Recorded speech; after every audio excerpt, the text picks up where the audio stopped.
அனைவருக்கும் வணக்கம். நான் ஜோதிடர் Anandhi, Salem. Game changer YouTube channel மூலமாக உங்களை சந்திப்பதில் மகிழ்ச்சி அடைகிறேன். இந்த காணொலியில நம்ம பிறவி கர்மா என்ன, பிறவி கர்மா யார் யாருக்கு எப்படி வேலை செய்யும் அப்படின்றத நம்ம பார்க்கலாம். அதாவது கர்மா இல்லாம மனித பிறவியே கிடையாது. பணக்காரன், ஏழை, இருக்கிறவன், இல்லாதவன் எல்லாருக்குமே கர்மா உண்டு. கர்மா இல்லைன்னா பிறவியே கிடையாது. அதனால நமக்கு மட்டும்தான் கர்மா அப்படின்ற பயம் யாருக்குமே அவசியமே இல்லை. ஆனா ஒருத்தவங்களோட பிறந்த நட்சத்திரம், பிறந்த லக்னம், லக்ன புள்ளி, இது சார்ந்த கர்மவினை சார்ந்த பாதிப்புகள் தான் வாழ்க்கையில நல்லதோ கெட்டதோ நடக்கும். இப்ப உலகத்துல நடந்துகிட்டு இருக்கிற, நடக்க போற அனைத்து பிரச்சனைகளுக்குமே காசு, காமம், சொத்து, இந்த மூன்று விஷயங்கள் தான் காரணமாக இருக்குது. நம்மளோட கர்மவினை தாக்கத்தை நம்ம குறைக்கணும் அப்படின்னு நினைச்சோம்னா காசு, காமம், சொத்து, இந்த மூன்று விஷயங்களையும் நம்ம கட்டுப்பாட்டோட, நம்ம விதிக்கு மீறி நம்ம செயல்படாமல் இருந்தாலே பெரிய கர்மவினை யாரையுமே தாக்காது. வாழ்க்கையில பெரிய நிலையை நோக்கி நம்ம போக முடியும். அதாவது கர்மா அப்படின்ற விஷயத்தை பொறுத்த வரைக்கும் சாதகரோட சுய கர்மாவும் உண்டு,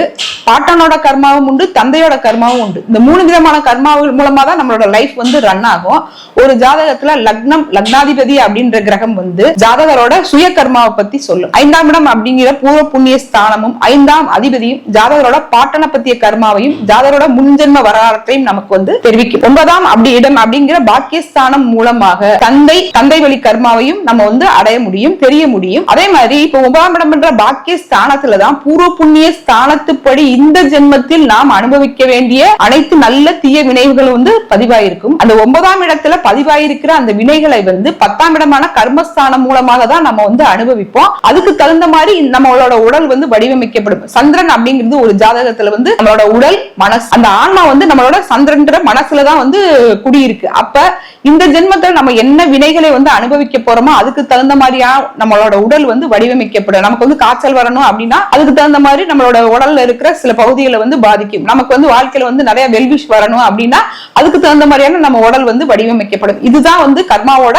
ப்ராசஸ். அப்ப நமக்கு கர்மா வேலை செய்யுமா செய்யாதா அப்படின்னா மனிதராக பிறந்த எல்லாருக்குமே கண்டிப்பாக கர்மா வேலை செய்யும். இதுல நம்ம என்ன விதமான கர்மாவை அனுபவிக்க போறோம் அப்படின்றத 1, 5, 9 அப்படிங்கிற திரிகோணத்து மூலமாக நம்ம தெரிஞ்சுக்க முடியும். எப்படி கர்மா என்ன விதமான கர்மா அவங்க வேலை செய்து அதுக்கு அவங்க என்ன விதமான பரிகாரம் செஞ்சுக்கணும், எந்த கோயிலுக்கு போகணும் அப்படின்றத ஒவ்வொரு ராசிக்காக 1 by 1 நம்ம பார்க்கலாம். மிதுன ராசிக்கான பிறவி கர்மா என்னன்றத நம்ம பார்க்கலாம். மிதுனம் அறிவு, அவங்கள மாதிரி அறிவான ஒரு பிறவியை உலகத்துல பார்க்கவே முடியாது. ஆனா அவ்வளவு அறிவாக இருந்தா கூட அவங்க வாழ்க்கை அவங்களுக்கு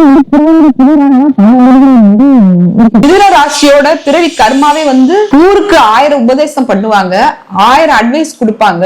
ஆனா அவங்களோட சொந்த பிரச்சனைக்கு அவங்களால தீர்வு காண முடியாது. இந்த ராசியில எந்த கிரகமும் உச்சமாகிறதோ நீச்சமாகிறதோ கிடையாது. ஆனா ராசி அதிபதி புதன் 4ஆம் இடத்துல உச்சமாகிறாரு, 10ஆம் இடத்துல போய் நீச்சமாகிறாரு. இவங்க வாழ்க்கை எப்படி இருக்கும் அப்படின்னு மாதிரி இருக்கும்.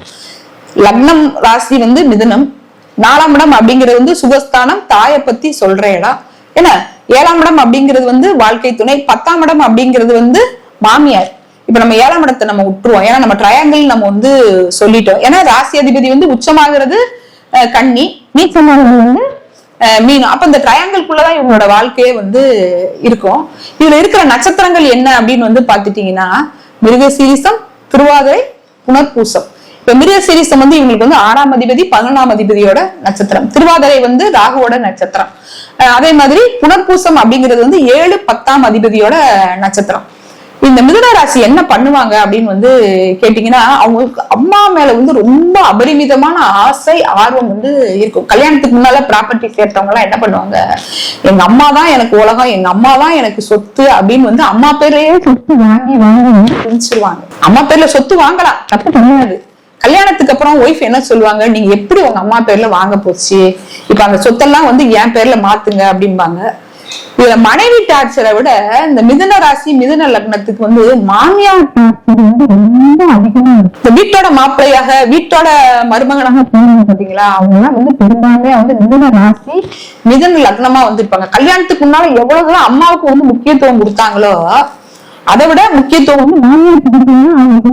கிழிச்சிருவாங்க. அப்ப இந்த இருதலை கொலி எறும்புன்னு சொல்லுவாங்க பாத்தீங்களா. ஏன்னா அந்த ராசியை ரெட்டை உருவமா, ஆண் பெண் ரெண்டும் கலந்த உருவமா அவங்களுக்கு வந்து அம்மா பக்கம் சாயறதா அப்படின்னு வந்து தெரியாது, மாமியார் பக்கம் சாயறதான்னு தெரியாது, ஒய்ஃப் பக்கம் சாயறதான்னு தெரியாது. ஏன்னா 4ஆம் இடத்துல வந்து ராசி அதிபதி உச்சமாகிறாரு, 10ஆம் இடமான மாமியார் உச்சமாகிறாரு. 2 நாள் மாமியார் வீட்டுக்கு போய் இருந்துட்டு வந்து 3ஆவது நாள் அம்மா பேச மாட்டாங்க. அம்மாட்ட இருந்துட்டு ஒரு 4 நாள் அம்மாட்ட இருந்துட்டு எங்கேயோ வெளியூர்ல இருக்கிறாங்க, 4 நாள் அம்மா வீட்டுல இருந்துட்டாருன்னா 5ஆவது நாள் வந்து ஒய்ஃப் வந்து அவங்க மாமியாரோட சேர்ந்துக்கிட்டு வந்து அவங்க வந்து ட்விஸ்ட் பண்ணுவாங்க.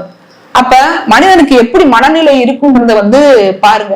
பணம்ன்ற விஷயம் வந்து இருந்தால் கூட அந்த உறவுகளால வந்து அவங்களுக்கு வந்து நிம்மதியே வந்து இருக்காது. சொத்தாலும் சூழ்நிலாலும் மிதுன ராசிக்கு வந்து அவங்க வாழ்க்கையே வந்து வந்து போயிடுது. அறிவு ரீதியாக இருந்தால் கூட 1000 பேருக்கு அட்வைஸ் சொன்னா கூட அவங்க சொந்த விஷயத்துல மாமியாரை வந்து முன்னிலைப்படுத்துறதா, ஒய்ஃபை முன்னிலைப்படுத்துறதா, இல்ல அம்மாவை முன்னிலைப்படுத்துறதா, இல்ல நம்மளை முன்னிலைப்படுத்துறதான்ற அந்த கவனத்திலேயே வந்து அவங்க வாழ்க்கை வந்து நிறைய வந்து சிறலாக வந்து போயிருது. அவங்களுக்கு வந்து 5, 12ஆம் அதிபதியான சுக்கிரன் வந்து 10ஆம் இடத்துலதான் வந்து உச்சமாகிறாரு. அப்ப இவங்க வந்து கல்யாணம் பண்ணி பொண்ணாக இருந்தா கல்யாணம் பண்ணி போற இடம் வந்து ரொம்ப வசதியா வந்து இருக்கும். அவங்க வந்து அடிமாட்டுத்தனமா வந்து நடத்துவாங்க. மாமியார் வந்து அது வரைக்கும் 10 வேலைக்காரமா வச்சு வீட்டுல வேலை வாங்கியிருப்பாங்க. ஆனா மருமக வந்தோடனே மருமகளை வந்து வேலைக்காரி ஆக்கிட்டு மாமியார் வந்து மருமக எப்படி வேலை பார்க்கறான்றத வந்து பாப்பாங்க. அந்த மாமியார் மருமக பிரச்சனை எல்லாமே வந்து மிதுன ராசிக்கு தான் வாழ்க்கையை வந்து சிதைக்கிறதாக வந்து இருக்கும். அப்ப அவங்க வந்து கவலைப்படுவாங்க, நிறைய வந்து கவலைப்படுவாங்க. நம்ம வாழ்க்கையை நம்ம வந்து எப்படி எலிவேட் பண்ணி கொண்டு போகணுன்றதே அவங்க வந்து சிந்திக்கவே வந்து முடியாத அளவுக்கு அவங்களுக்கு வந்து ஒர்க் லோட் அதிகமா இருக்கு. 39 வயசு ஆகும்போது மட்டும்தான் ஆணாக இருந்தா ஐயோ நம்ம வந்து மாமியார் பேச்சை கேட்டுட்டோமோ, நம்ம அம்மா பேச்சை கேட்டுட்டோமோ அப்படின்னு வந்து யோசிப்பாங்க. பெண்ணாக இருந்தா ஐயோ நம்ம வந்து வாழ்க்கை பூரா மாமியாருக்கு அடிமைத்தனமா வேலை செஞ்சே நம்ம வாழ்க்கைய வந்து நம்ம வந்து வீண் பண்ணிட்டோமே அப்படின்ற உணர்வு வந்து அவங்களுக்கு ரொம்ப அதிகமாக இருக்கும். பொதுவாக சொத்தா நீங்க சம்பாதிக்கிறீங்களா, சொத்து வாங்கணும்னு விருப்பப்படுறீங்களா, உங்க பேர்ல நீங்க வாங்குங்க. மாமியார் பேர்லயோ அம்மா பேர்லயோ மனைவி பேர்லயோ வாங்குறதுக்கு முயற்சி பண்ணாதீங்க. மிதுன ராசியை பொறுத்த வரைக்கும் அது வந்து செட் ஆகாத ஒரு விஷயம். அடுத்து வந்து பார்க்கும்போது இவங்களுக்கு வந்து நல்ல ஒரு விஷயம் என்ன அப்படின்னு வந்து கேட்டீங்கன்னா, திருவாதிரை அப்படின்னு அதுல வந்து ஒரு நட்சத்திரம் வந்து இருக்குது பாத்தீங்கன்னா, அந்த நட்சத்திரம் வர்ற நாள்ல நீங்க வந்து நடராஜர் வழிபாடு தொடர்ந்து பண்ணிக்கிட்டே வரணும். குறிப்பா வந்து தில்லை நடராஜரை வழிபாடு பண்ணும்போது உங்க வாழ்க்கையில மிகப்பெரிய வளர்ச்சி வந்து உண்டு. மிதுனம் வந்து காற்று ராசிங்க. அவங்க வாழ்க்கை வந்து புரியாம புதிராக போறதுக்கு வந்து காரணம் என்ன அப்படின்னு கேட்டீங்கன்னா, காத்து என்ன செய்யும் அப்படின்னு கேட்டீங்கன்னா எந்த திசையில வேணாலும் வந்து போகும். அதுக்கு வந்து ஒரு குறிப்பிட்ட சர்க்குலேஷனோ ஒரு குறிப்பிட்ட இடமோ வந்து கிடையாது. இந்த காற்று ராசி அப்படின்றதுனால தன்னோட திட்டங்களையும் செயல்பாடுகளையும் எப்ப பார்த்தாலும் அடுத்தவங்க கிட்ட தெரிவிச்சுக்கிட்டே வந்து இருப்பாங்க. அவங்களுக்கு வந்து தனியாக இருக்க தெரியாது. எப்பயுமே வந்து கூட்டமா தான் வந்து இருப்பாங்க. அவங்க வந்து தனியா இருந்ததா வந்து சரித்திரமே வந்து வராது. எங்க போனாலும் மிதுனம் வந்து ஒரு 4 பேர் கூட்டிகிட்டு தான் வந்து போகும். அப்ப நான் இங்க போறேன், இங்க வர்றேன், நான் சொத்து வாங்க போறேன், நான் வீடு கட்ட போறேன், கார் வாங்க போறேன் அப்படின்னு அவங்களோட திட்டங்களையும் செயல்பாடுகளையும் அடிக்கடி அவங்க வந்து வெளியில வந்து சொல்றாங்க. அவங்களோட திட்டங்களையும் செயல்பாடுகளையும் அவங்க வெளியில அடிக்கடி சொல்ல சொல்ல அவங்க வாழ்க்கையில வந்து அந்த திட்டங்களையும் செயல்பாடுகளையும் அவங்களால வந்து நிறைவேற்றவே வந்து முடியாது. திட்டங்களையும் செயல்பாடுகளையும் வெளியில் ராசியில முதன்மையான ராசியாக இருக்கிறவங்க வந்து மிதுன ராசி. நான் பிசினஸ் பண்ண போறேன், என்னோட பிசினஸ்ல நான் வந்து இந்த மாதிரி வந்து எலாபரேஷன் பண்ண போறேன், என்னோட பிசினஸ் இவ்வளவு ப்ராஃபிட் வருது, என்னோட பிசினஸ் மூலமா வந்த லாபத்துல நான் வந்து சொத்து அமைச்சுக்கிட்டேன், இந்த மாதிரி தன்னோட வாழ்க்கை வரலாற்ற அவங்க வந்து வெளியில வந்து யாருக்குமே வந்து சொல்லக்கூடாது. எப்ப அவங்க வந்து சைலண்டாக மாறுறாங்களோ, எப்ப வந்து அமைதியாக வந்து அவங்க தென்றல் காற்றாக அமைதியாக வந்து இருக்கிறாங்களோ அப்ப வந்து அவங்க வாழ்க்கையில வந்து மிகப்பெரிய வளர்ச்சி கண்டிப்பாக வந்து உண்டு. மிதுன ராசியை பொறுத்த வரைக்கும் அவங்க வந்து புதன்கிழமை அப்படிங்கிறது வந்து அவங்க வாழ்க்கையில வந்து ரொம்ப ரொம்ப நல்ல ஒரு நாள். புதனோட ஓரை வந்து அதை விட அவங்களுக்கு வந்து நல்ல ஒரு ஓரை. அப்ப அவங்க வாழ்க்கையில முக்கியமான விஷயங்களை நல்ல விஷயங்களை வந்து புதன்கிழமை அவங்க வந்து முயற்சி செய்யறது அவங்களுக்கு வந்து வாழ்க்கையில நல்ல புரிதலை ஏற்படுத்தும். அந்த புரியாத புதிராக அவங்க வாழ்க்கை இருக்குல்லையா, அந்த புதிருக்கெல்லாம் வந்து உங்களுக்கு வந்து கண்டிப்பாக வந்து விடை கிடைக்கும். அப்ப நீங்க கேட்கலாம், எங்க 39 வயசு வரைக்கும் நாங்க வாழ்க்கையில எதுவுமே செய்ய முடியாதா, சாதிக்க முடியாதா, எங்க வாழ்க்கையில எங்களுக்கு வந்து வளர்ச்சியே இருக்காதா அப்படின்னு கேட்டா, நீங்க வந்து காற்று ராசி. நீங்க என்ன செய்ய போறீங்கன்றத நீங்க வெளியில சொல்லாம இருந்தா 3 வயசு குழந்தையா கூட அவங்களோட வெற்றிகள் வந்து சாதனையாக வந்து மாறும். நீங்க எப்ப வந்து அம்மாட்ட அப்பாட்ட உங்க பிள்ளைங்க கிட்ட உங்களோட வளர்ச்சியை பத்தி நீங்க வந்து டிஸ்கஸ் பண்றீங்களோ அன்னைக்கு வந்து உங்களுக்கு வந்து வளர்ச்சி வந்து டிராப் அவுட் ஆயிரும். உங்க வாழ்நாள் பூரா உங்களை வந்து உயர்த்தி தரக்கூடிய ஒரு நட்சத்திரம் வந்து திருவாதிரை. அந்த திருவாதிரை நட்சத்திரத்தை நீங்க வந்து ரெகுலரா வந்து பிடிச்சுக்கோங்க.